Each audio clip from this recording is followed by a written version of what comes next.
friends, how are you all? Hope you are doing great and learning this language great way. In today's video, we are going to learn some daily use sentences using a special structure. So friends, without any further delay, let's begin. तो friends, आज के session में हम कुछ इस तरीके के sentences सीखने वाले हैं जो फ्यूचर को लेकर बोले जाते हैं, यानी फ्यूचर को लेकर हम सर्टेन रहते हैं कि ये काम फ्यूचर में किया ही जाएगा। तो ऐसे सेंटेंसेस को किस तरीके से बोला जाता है? काम कल तक पूरा किया जाएगा, घर को अगले महीने पेंट किया जाएगा, यहाँ एक नई सड़क बनाई जाएगी, खाना शाम को बनाया जाएगा, दोपहर का खाना 1 बजे परोसा जाएगा, किताबें बांटी जाएंगी। तो इस तरीके के जो सेंटेंसेस होते हैं फ्रेंड्स, एक्चुअल में ये सेंटेंस फ्यूचर इंडेफिनिट टेंस के पैसिव फॉर्म में होते हैं। फ्यूचर इंडेफिनिट टेंस के पैसिव फॉर्म में। तो फ्रेंड्स, अगर इनका एक्टिव फॉर्म होता तो कुछ इस तरीके से होता, उनमें एक सब्जेक्ट की ज़रूरत पड़ती ही पड़ती, सब्जेक्ट नेसेसरी होता। तो फ्रेंड्स, सेंटेंस कैसे होता कि मैं इस काम को कल तक करूँगा या मैं इस काम को कल करूँगा। तो उसी सेंटेंस का जब पैसिव बनाएंगे तो बिना डूअर को दिखाए हुए, बिना सब्जेक्ट को शो कराए हुए सेंटेंस क्या हो जाएगा? काम कल तक पूरा किया जाएगा। और अगर मैं खुद को शो कराना है मुझे, तो सेंटेंस हो जाएगा काम मेरे द्वारा कल तक पूरा किया जाएगा, या फिर काम कल तक मेरे द्वारा पूरा किया जाएगा। इस तरीके से सेंटेंसेस को फॉर्म किया जाता है। तो फ्रेंड्स, इस तरीके के सेंटेंसेस किस तरीके से बनते हैं? इसके लिए हम बनाते हैं एक स्ट्रक्चर, और उस स्ट्रक्चर की हेल्प से हम इन सेंटेंसेस को कंप्लीट करेंगे। तो स्ट्रक्चर क्या होगा? Subject plus will be plus B3 कहें या आप कह सकते हैं पास्ट पार्टिसिपल। बी3 यानी वर्ब की थर्ड फॉर्म। तो फ्रेंड्स, यहाँ तक ही आपका सेंटेंस हो जाता है। और उसके बाद अगर आपका कुछ अदर आ रहा है या फिर डूअर आ रहा है, करने वाला जो आपका एजेंट है उसको शो करा देते हैं, एजेंट ही लिख देती हूँ मैं। और इसके अलावा अगर कोई अदर वर्ड आता है तो उस अदर वर्ड को जोड़ दिया जाता है। Other word according to situation जोड़ा जाता है। अगर यहाँ पर डूअर को शो नहीं कराया गया है और अदर वर्ड है तो V3 के जस्ट बाद अदर वर्ड को ऐड कर दिया जाएगा। एग्जाम्पल की हेल्प से हम समझेंगे। तो फ्रेंड्स, ऐसे सेंटेंसेस हमारी डे टू डे लाइफ में हमें यूज करने ही होते हैं। आज देखते हैं एग्जाम्पल की हेल्प से। काम कल तक पूरा किया जाएगा, तो क्या हो जाएगा सेंटेंस? काम को हम ले लेते हैं द वर्क, पूरा किया जाएगा विल बी। यहाँ पर जो फ्यूचर इंडेफिनिट टेंस होता है और उसके पैसिव हो या एक्टिव हो, उसमें क्या है, जो सब्जेक्ट होता है उसमें प्लूरल और सिंगुलर देखने की नीड नहीं होती है, क्योंकि सबके साथ विल बी का यूज होता है। तो यहाँ आपका जो सब्जेक्ट प्लूरल हो या फिर सिंगुलर हो, हमें इसकी चिंता करने की ज़रूरत नहीं है। हमें हर सब्जेक्ट के साथ विल बी का यूज करना है। तो सेंटेंस क्या होगा? The work will B. अब ये आपका पूरा किया जाएगा तो यहाँ आप लिख देंगे completed. The work will be completed. कल तक, तो कल तक के लिए हो जाएगा बाय टुमारो।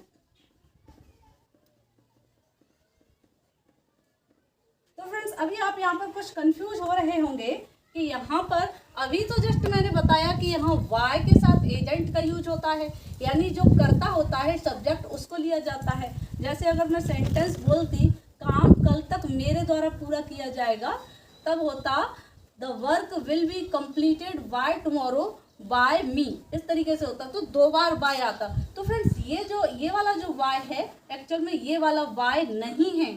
ये जो बाय है वो ये वाला बाय है, तक के लिए यूज किया गया है इसको, क्योंकि यहाँ बोला गया है काम कल तक पूरा किया जाएगा। तो जहाँ भी टाइम दिखाया जाता है और उसके साथ तक का यूज किया जाता है, तो हम जिस पॉइंट पर काम खत्म हो रहा होता है उसके लिए हम वाई का यूज करते हैं।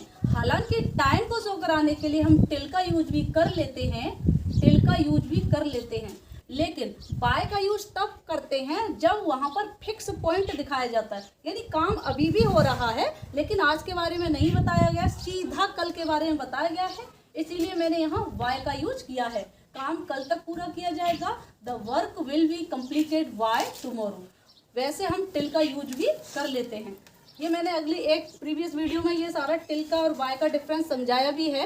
तक के लिए हम क्या क्या यूज कर सकते हैं, टिल, वाई, अप टू। तो आप अगर इस वीडियो को देखना चाहते हैं तो आप मेरे डिस्क्रिप्शन में जाकर देख सकते हैं, वहाँ लिंक पड़ी होगी, या फिर आप मेरे चैनल को जाकर विजिट कर सकते हैं। तो फ्रेंड्स, नेक्स्ट सेंटेंस है घर को अगले महीने पेंट किया जाएगा। तो ये सेंटेंस कैसे होगा? द हाउस विल बी, हम स्ट्रक्चर की हेल्प से चल रहे हैं, subject plus will be plus B3, paint किया जाएगा मतलब painted. The house will be painted अगले महीने, अगले महीने के लिए हम यूज करेंगे next month. The house will be painted next month. Next sentence है यहाँ एक नई सड़क बनाई जाएगी। तो फ्रेंड्स सेंटेंस क्या होगा, एक नई सड़क, ये आपका हो गया subject. A new road will be, बनाना, सड़क बनाना के लिए हम कंस्ट्रक्टेड का यूज कर सकते हैं। अ new road will be constructed, यहाँ के लिए here. A new road will be constructed here. Next sentence है मेहमानों के आने से पहले कमरा साफ किया जाएगा। तो यहाँ सेंटेंस आपका देख सकते हैं, यहाँ 2 सेंटेंस जुड़े हुए हैं। तो सबसे पहले हम इस सेंटेंस को बनाएंगे, कमरा साफ किया जाएगा। तो सेंटेंस होगा the room will be clean.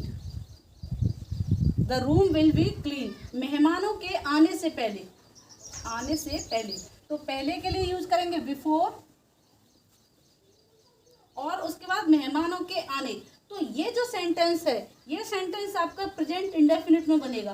तो ऐसे सेंटेंसेस होते हैं, उनमें हमेशा जो सेंटेंस लास्ट का होता है उस सेंटेंस को हम बनाते हैं उसके साथ, जो उसकी फॉर्म है, एक्चुअल फॉर्म है उसके साथ, और जो आगे वाला सेंटेंस होता है उसको हम प्रेजेंट इंडेफिनिट में बनाते हैं। तो सेंटेंस हो जाएगा before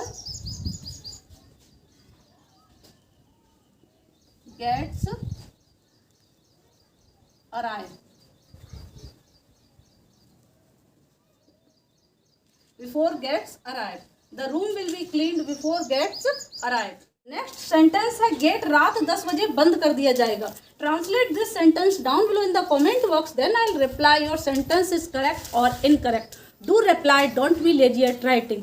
so friends, I hope कि आज के सेशन में जो मैंने स्ट्रक्चर एक्सप्लेन किया है वो आपको अच्छे से समझ में आया होगा। तो फ्रेंड्स, आज की वीडियो से आपने अगर थोड़ा कुछ भी सीखा है तो प्लीज़ एक लाइक और एक शेयर अवश्य करें।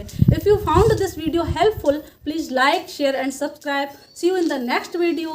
Keep learning, keep growing. Bye bye.